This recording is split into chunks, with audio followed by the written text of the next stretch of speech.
Football ইতিহাসের সবচেয়ে ধনী ৫ জন ফুটবলার।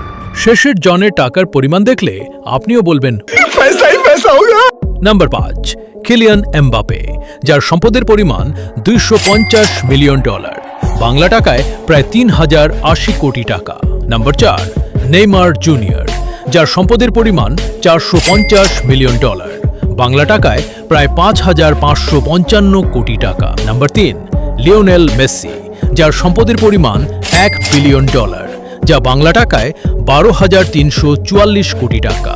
নাম্বার ২, ডেভিড বেকহ্যাম, যার সম্পদের পরিমাণ $1.2 বিলিয়ন। নাম্বার ১, তার আগে তুমি যদি সত্যিকারের ফুটবল ফ্যান হয়ে থাকো এবং এই ছবিটিকে মন থেকে ভালোবাসো, তাহলে ভিডিওটিতে একটি লাইক করে চ্যানেলটি সাবস্ক্রাইব করো এবং তোমার প্রিয় ফুটবলারের নাম কমেন্টে জানাও। নাম্বার ১, ক্রিশ্চিয়ানো রোনালদো, যার সম্পদের পরিমাণ $1.4 বিলিয়ন, যা বাংলা টাকায় প্রায় ১৭,২৮২ কোটি টাকা।